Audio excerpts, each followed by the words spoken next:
Rob and Ryan especially, he's right on course at the half, and then he starts the second half, 1 of 23 collectively. Was that just a byproduct of them stepping up the defense, or were there just good looks that wouldn't go down for Ryan and Rob?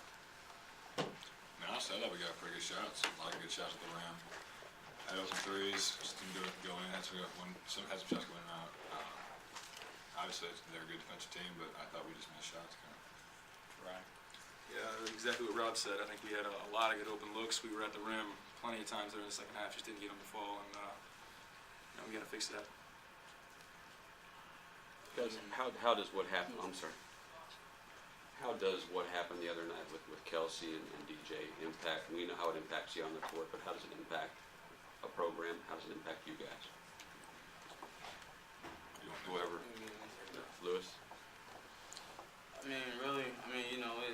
It's a bad thing. You don't want nothing like that to happen to your program, but the guys in this locker room and, people that know this program and know the players know that was just a mistake. Every kid makes a mistake. Pretty sure, it's just the exposure that we get, it sometimes gets blown out of proportion, but you just stay together in the locker room. Everybody knows what type of players Coach Payne recruits, and you stick with those guys and you be there for them because, every child makes a mistake, and families stay together, and that's the best thing we could do. Somebody else answer that? Rob or Ron? I think we're going to come together as a team better. Honestly, I think it's an addition by subtraction. DJ's going to come back in full force. He's a great player for us, and I'll tell you one thing, when he comes back on Wednesday night, he's going to be ready to go. I'll tell you that much. Rob, just being that you guys were down two bodies, they're obviously so big, strong, etc. Did you guys have to put so much of yourselves kind of into that first half? Did it impact the second half at all? I don't know. I guess you really can't answer that. I thought the guys were out there played hard. I thought we gave a great effort. Like you said, they got some big bodies, and they do every year. That's nothing new. When you play Michigan State, you know that you're going against guys that are going to be big, physical, and can rebound the ball. So we knew that going in, and we prepared for that. It's just it's easier said than done to keep those guys off the glass. This is Lewis. Basketball's a game of emotions. That first half saw a lot of emotion out of Coach Payne as well as your players. The second half, the fact that the balls didn't fall, do you attribute that to maybe not a lack of intensity, but a lack of emotion? It's basketball, like you said. The game is all about emotions, and it's about runs too. Because for a while we had Michigan State struggling to hit shots, and then Jordan and a couple of those guys got it going from the outside in the second half, and we kind of cooled down. And you got to credit Michigan State. We just missed some shots here and there. We get 1 or 2 of those shots to go down, like you said. The crowd maybe gets a little bit more into it.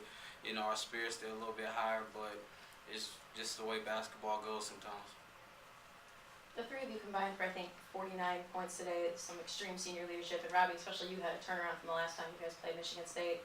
As seniors on the team, as a leader on the team, what went into your preparation for this game?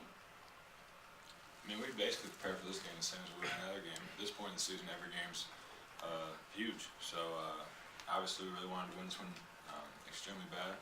But it's unfortunate we didn't. But we know that we have a huge game Wednesday against Nebraska. So as far as we're concerned, that's all we're worried about at this point. We need to keep getting wins and keep building our resume for this tournament. Because I know for the three of us, it would be a major disappointment to not make that. So we're just focusing on one game at a time, and we'll keep taking from there. Take 2 more for the players. So.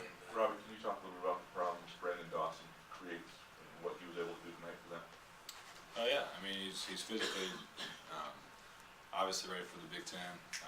He's got a body that's not a lot of guys that are 3rd and 4th year guys in the Big Ten have. Plus you have the fact that he can jump like he can. So he's going to be a very good player for Michigan State, and I've known him for a long time with SYF. So he's a tough matchup for anybody, especially when he's playing at the 3. More up here in the front. Robbie, last year when you sustained your second injury, at practice, Draymond Green was visibly upset, talked about the respect he has for you, the admiration. Can you talk about maybe you watched his development as you developed a little bit about day-to-day business? Sure. Yeah. He's a great player, great competitor. He's improved so much from the time he got to Michigan State to now. I don't think he could shoot like he could before.